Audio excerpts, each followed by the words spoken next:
Hey everybody, welcome to this week's Q&As. It's Thursday morning, so hopefully everybody had enough time to get their questions in, but let's jump in and see what we got. First up on Patreon, the Dressing Gown wants to know what features I would like to see added to the RetroTink 4K. And this is a happy question. It's not like this thing's missing a feature type of question. It's all positive nerd conversation of what I would like to see. And this is, I could answer this in two different ways. I could answer it in a very unrealistic way, as well as what I think could potentially be added. So I'm going to answer both. What I would like is for the RetroTink 4K to magically support 4K 60 input and 4K 120 output. Now that's not going to happen. That would require a complete board design that is a wildly different product that would be far, far more expensive. So right off the bat, that's something that I would love to see that's just not going to happen. That's a $2,000 scaler.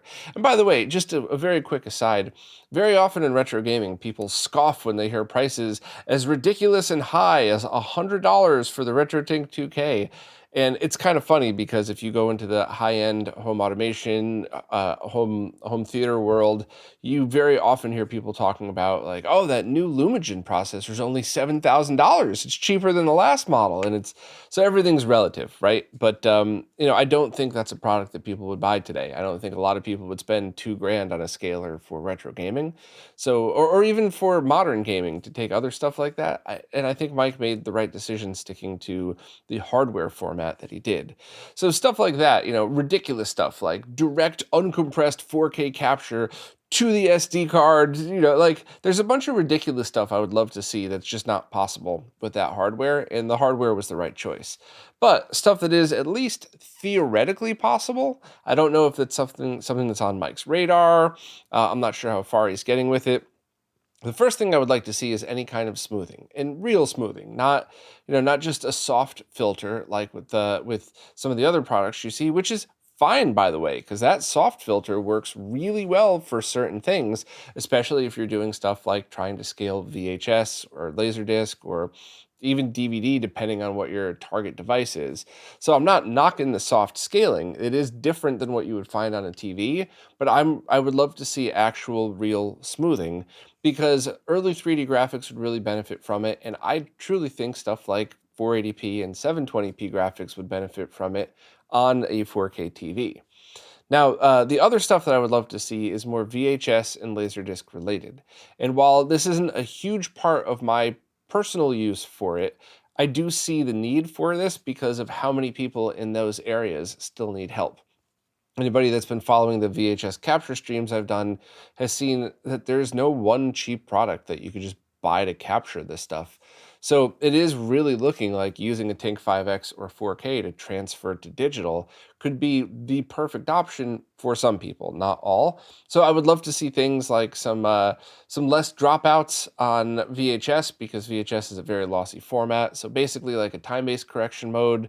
I would love to see, even if it's not perfect, a 3-comb filter for video added, because you don't really need that for video games. For this, for the way that we use composite video, it's not going to make as big of a difference as it would for transferring analog 480i over to digital.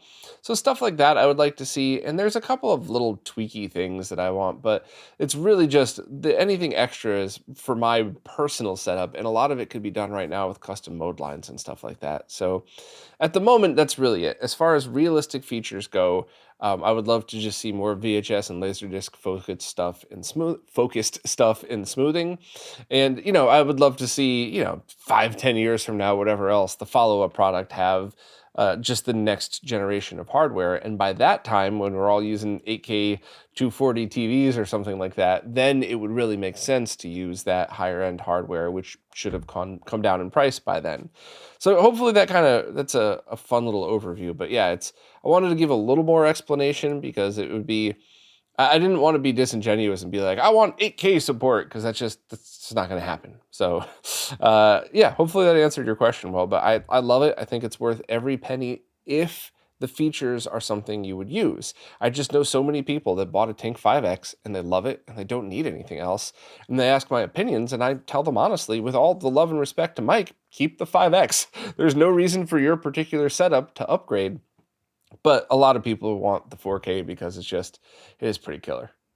Next up, Brian Greenslate said they saw me mention the discovery of the Satellaview version of F-Zero. They have a Satellaview with the save cartridge. They've been unable to access to see if they have a missing part of that F-Zero game. Can I direct them to someone or a website with instructions on how to do so?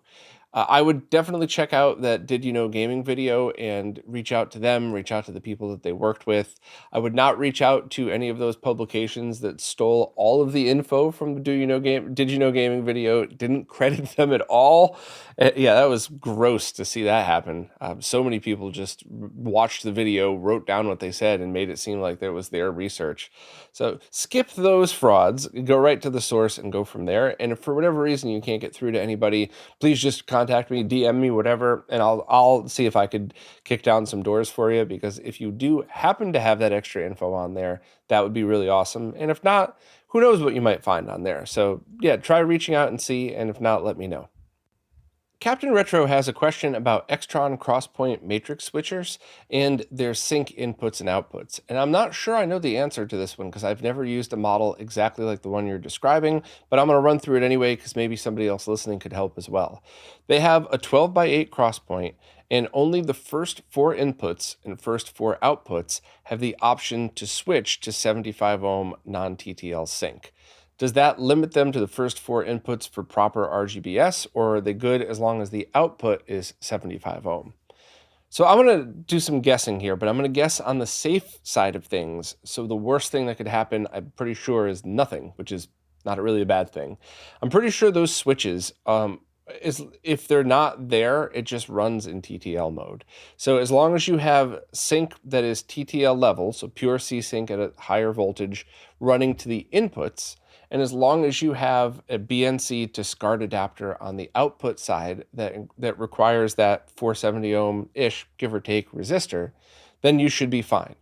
If I'm wrong about this, and if it's sending too low sync for that resistor, you won't sync on your target, which is fine. That's not going to break anything. Don't leave it running for hours without sync connected, but if you turn it on and the screen goes crazy, then you know that's what the issue is.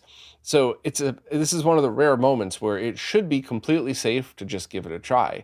I would never do the opposite. I would never hook just a plain BNC to SCART cable without a resistor and just say, okay, let's see if this works. If it doesn't, you could blow out your SCART equipment. So I think this is one of those rare cases where you could just give it a try and see, as long as your cables are built properly, and it should just work fine for you. But if anybody knows for sure what the deal is with those switches, please let us know. I'd like to know that just for questions like this when people ask. But this is one of those things where I think you're good to go. And the other cool thing you could do is, as long as you have on the output side the resistor on the sync line, if one output doesn't work, you could switch to another output that doesn't have the switches and see if it does and go from there.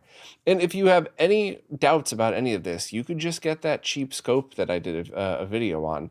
I think delivered it's under 40 bucks. And I think with the probe, you should just be able to open up the SCART lead and test on the input and output side. It should be fairly easy. If you've never done anything like that before, it's going to be kind of frustrating at first, but all of a sudden it's just going to click and you're going to go, oh, all right. And yeah, a $40 scope is not something that I would use to design a product around. But if you put your pins on there and you see 650 millivolts, and you put the pins on there and you see 2 volts, even if it's off by a couple of percent, you know right away which one you're going for. So going into SCART equipment, you always want under a volt, probably over 250 millivolts.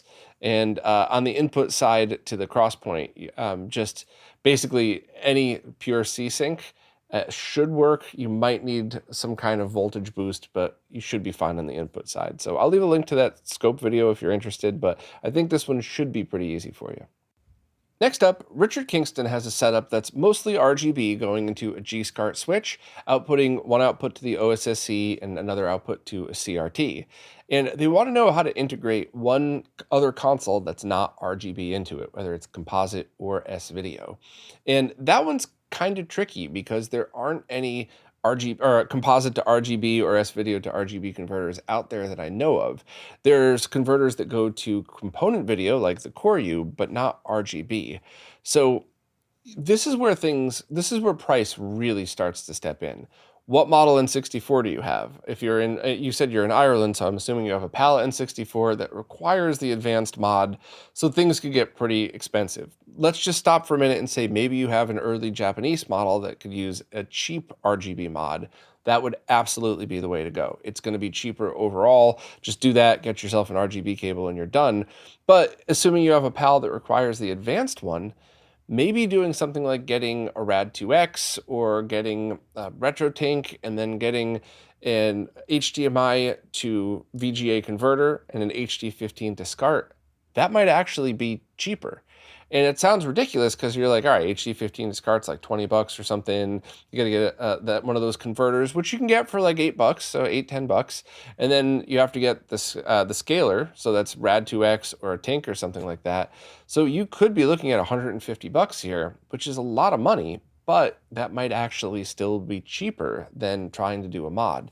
And what if you have a bunch of N64s and you sometimes want to pull out your Pikachu, your Fantastic, whatever else, or what if you have a couple and one dies, which it doesn't happen often, but then you have to remod it, you have to transfer everything over. So the big picture, take a step back view, getting a Rad2X and then an HDMI to VGA converter plugged into the HD15 to SCART might actually do exactly what you need to do.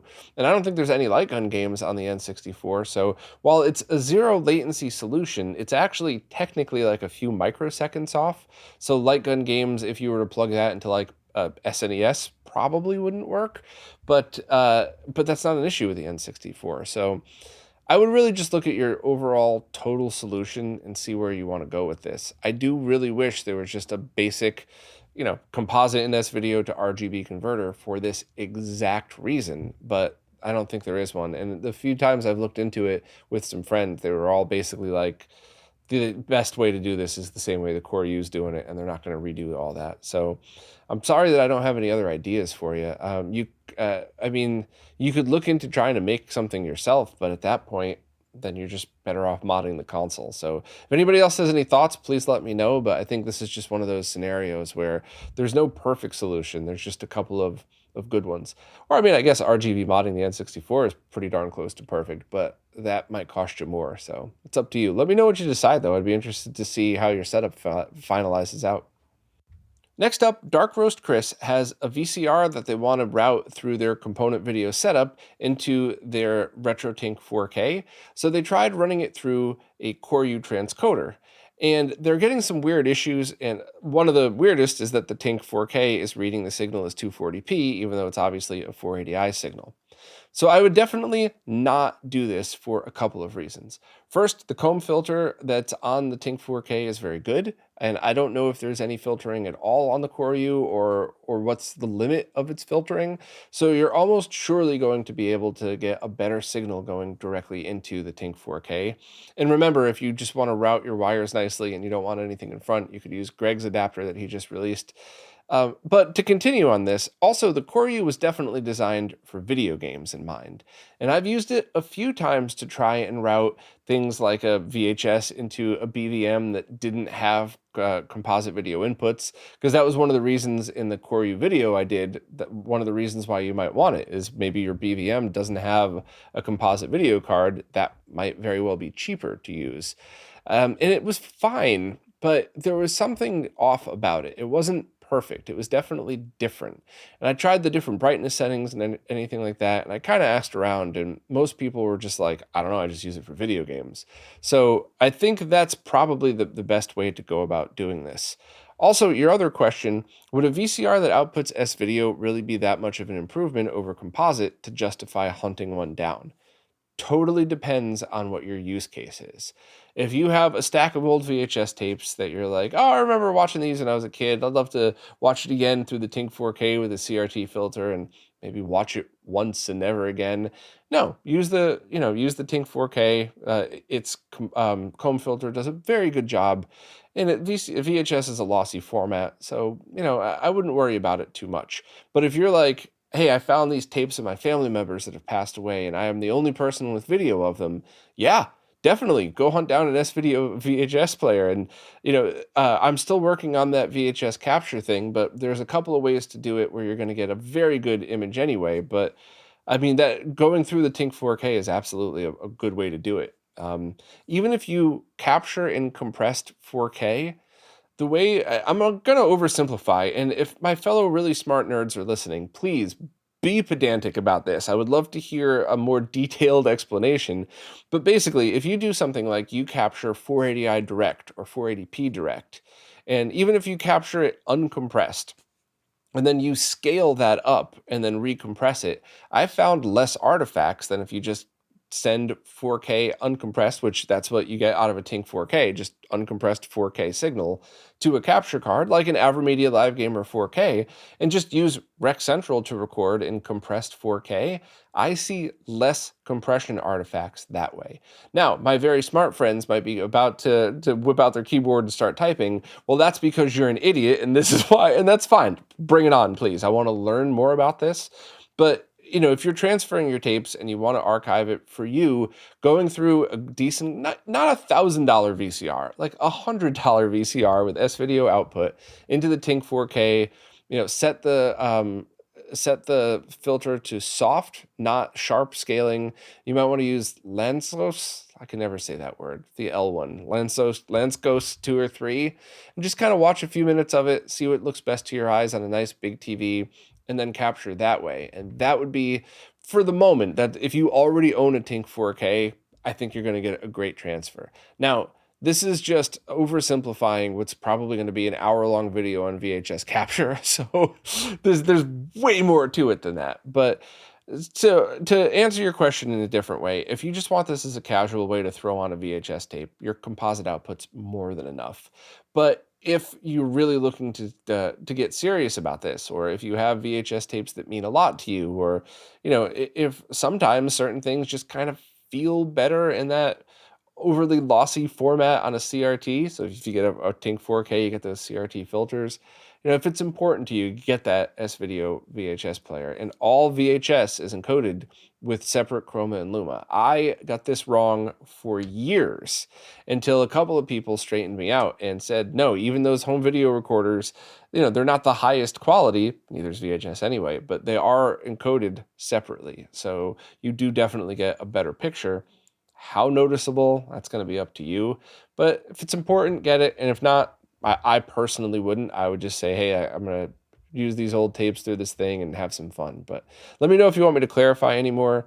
And I'm still working on that VHS video, but it's going to be months before I'm finished. I'm lucky enough to have a few friends who are helping me through this, but it's whatever you think you know about VHS capture, if you think you're an expert, you're probably not. And I'm not being a dick. I'm saying there's way more to this than most people have ever imagined. Even me, who's been doing this stuff since 2000, 2001. So yeah, it's going to be a doozy. Next up, Dr. Claw has a question, but I can't properly answer it unless I know the target device. Maybe I'm just half asleep and skipped over it. I apologize if that's the case, but I did read your question twice, and I don't know what you're going to. Are you going to a scaler? Are you going to a CRT? What type of CRT? What type of scaler? That's what I would need to answer this question. But basically, they have an all-SCART setup, and they're looking to send a component video signal out. And they have an RGB to comp, and that seems to work fine for Dreamcast in 480p mode, but not PS2 in 480p, and they're running it through a G-SCART, so it converts RGSB to RGBS. And the most trouble it looks like they're having with 480i on PS2. So I'm not really sure what the issue could possibly be in that setup, because there could be a few things going on, but your target device is really going to be the key here. Because if you said you're using this converter and you're going to a consumer CRT and an OSSC, and both of those are having issues, that would be very strange. But if only one was, then we could track that down. Part of the question was, have I ever used the LinuxBot 3000 Wakaba Video SCART to YPbPr converter? And I can't remember if I have, but I've tested a whole bunch of Jams products. They were all very good. So I can't say that I did a deep dive, but I also can say that I don't expect that to have any major issues.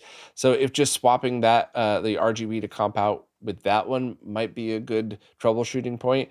You mentioned that you keep a lot of tools in your toolbox like I do, so even if you don't need one, maybe that's something that you might want as a spare anyway. Because I know, especially when I'm making retro RGB videos and doing stuff, I have to go and take my RGB to comp out of the existing setup to go bring it to go test something. So having a second laying around for stuff like that would be very helpful for me. So if you're a tinkerer like I am, maybe just pick one up and see. But we could dig deeper into this. You just got to let me know the total chain and what you're going into, and then we could try to figure out where the issues are from there. Next up, Demon Coup has a PVM that needs to be manually powered on and off with the front switch. They were wondering if having a smart switch would be a good idea, or would there be concerns with cutting power from that smart switch instead of the designated power switch on the TV? So I'm going to give you two answers. First, from a technical point of view, I don't think that there would be any issues, but I personally would not do that. And even if a power expert like Renee came here to explain to me that I'm a moron and there's no reason to worry about it, it's the same thing, I still wouldn't do it. I trust Renee, of course, but I just I have issues with power because I've been burned metaphorically and literally quite a few times when I mishandled power. So for something like that, I personally would just use the switch that was built in. I still have power strips hooked up to mine. I don't use smart ones, but just I turn the monitor on and off first, or so if I'm using it, I'll turn it off, then I'll go and kill the power behind it. And then when I go to use it, I turn on the power switch behind it first, then I power on the monitor with its switch. It's probably OCD, it's probably paranoia. I probably don't need to, but if you've spent a lot of money on a PVM, especially if you've had one recapped and calibrated, I just think this is one of those things that just think of it as part of the experience. But once again, tell me if you think I'm wrong. And even, I'm okay being irrational. Even if you show me irrefutable proof that that doesn't matter, I'm still doing it this way because I don't want to ruin the PVMs that I have. But that's just my opinion, and I just always want to be open and honest, even if I'm wrong. Next up, Renaissance 2K has a Windows 98 era PC hooked up to a standard VGA monitor, which looks great, but it's small. They've been looking for ways to connect it to their Sony D24, but the image quality has been varying degrees of awful. Sync curl, blur, messed up colors, etc., no matter what they try.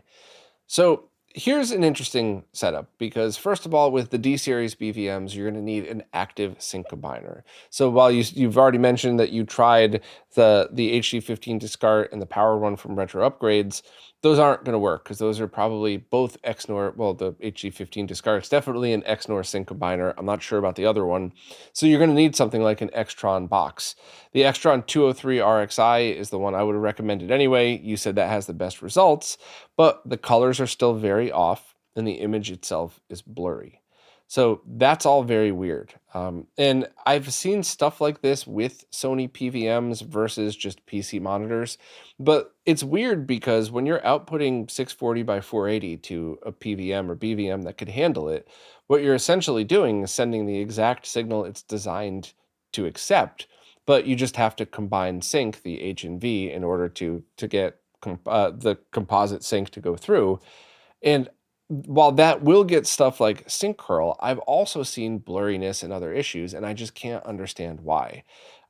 It's not really something that I've dug too deep into because if unless you have no extra space whatsoever, hunting down a cheap PC VGA monitor, even a larger one, is super easy still for me. It's not as easy as it was, but you could still find them for cheap, and you could find ones in great condition as well. So I just kept thinking, like, do I want to risk damaging my D32 to use a PC on it when I have where I have two 20-inch PC monitors sitting in a closet?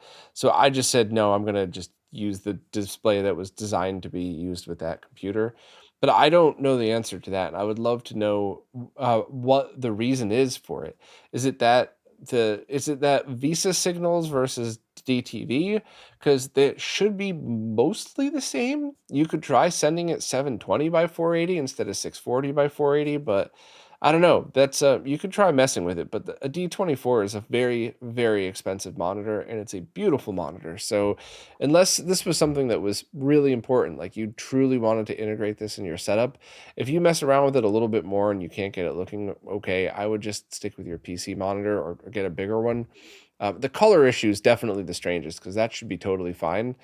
So yeah, I don't know. I'm sorry I'm going to be totally useless for you on this one, but I've run into similar issues and I just choose to use a PC monitor. Two kind of fun questions from Dustin Mattison. First, what was my go-to hangover booze mop food? Where they live, it's pretty much the same all over, that it would be biscuits and gravy. I don't know. That's a good question. I would get hangovers all the time, worse than some of my friends. So I don't know if I just am more predisposed to hangovers or something. But I guess whatever was easy, because when I'm that hungover, I just don't want to move. So whatever was the absolute easiest. I do remember one time though, I was broke. I had just moved to an apartment in Stamford, Connecticut, and I was so hungover. I was walking distance of the bars down there. So one of the first days I was there, I hit it way too hard and then walked home without even a car key in my pocket. I just had my wallet, my cell phone, and one apartment key. I was so happy. Like, I hope a cop stops me. And of course they didn't, because I was just walking, minding my business. And I got home, and the next morning I was so hungover, and it was like 11 o'clock, and all I had at my house was Stouffer's mac and cheese. I was like, okay, I like this stuff. So I heated it up. You put the flap, you heat it up for a couple of minutes, you stir it, you heat it up again. And right when the microwave beeped, I picked it up out of the microwave and I smelled that wonderful, awful smell. I was like, oh, this is going to be so good. And then like a blast of hot steam hit me right in the thumb and burned my hand. And I dropped the mac and cheese and it fell all over the side of the stove and all over the floor. So I had to sit there brutally hungover, just starving, smelling that awfully delicious Stouffer's mac and cheese, and couldn't eat it because I had to clean it up out of every nook and cranny of the stove where it fell alongside, fell on the floor. I wanted to cry. so so not Stouffer's mac and cheese anymore after that. But that's about the only real next day hangover food story I could remember at the moment. Second, have I ever played a game that afterwards I felt awful doing so? No, never. I've played games where afterwards I was like, that was nothing at all like I expected. There were so many bugs in the game. It didn't. Owlboy was like that for me. I was just like offended at the end of it. Like, this game crashed more than it didn't. I didn't like the game, and maybe I didn't like the game as a result of that or something. But I don't know. That was the one that stands in my head of like afterwards going ugh. But no, I never felt bad or felt about it. I was just like, maybe that game wasn't for me, or maybe one of my friends got it wrong, or maybe one of my friends recommended it, and I should do the opposite because we have different tastes in games, which is totally fine as well, by the way. But yeah, so got no story for you there, but hopefully the mac and cheese story made you laugh a little. Next up, Tim the Gamer 23 said, people talk about replacement shells for consoles and controllers all the time, but do I know if anyone has made replacement shells for original power supplies? They have a Genesis MK2103 with a broken screw mount, so half of it isn't too secure.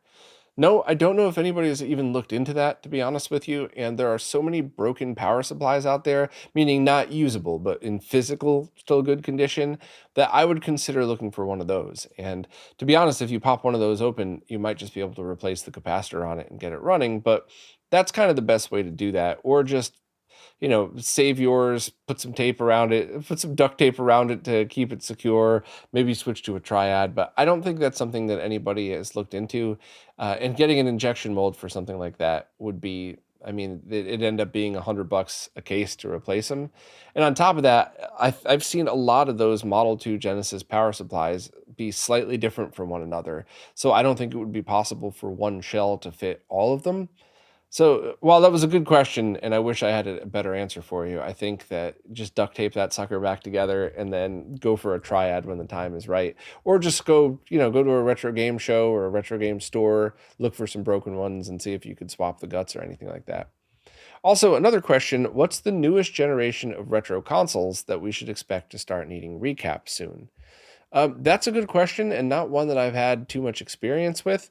I would assume that the external power adapter on the Xbox 360 will probably need replacement caps, and those capacitors on the PS3 that caused the red light of death that people thought replacing or reballing it would have fixed it. I think that's one that's probably going to happen to all of them. I'm not really sure about the Wii, but the Xbox 360, Wii, and PS3 are certainly next up for consoles that might hit major failures. So I don't know. I think the Console Mods Wiki has a lot of info on the Xbox 360. Not sure about the problems on the other one, but that's a good question and something that hopefully somebody does a video on at some point. Tito, you up for that one?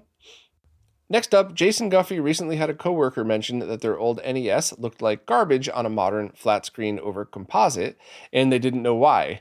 Boy, howdy, were they able to educate and enlighten them in our ways. However, when it came to a good way to get Composite onto their TV, they couldn't think of anything that would fit their needs.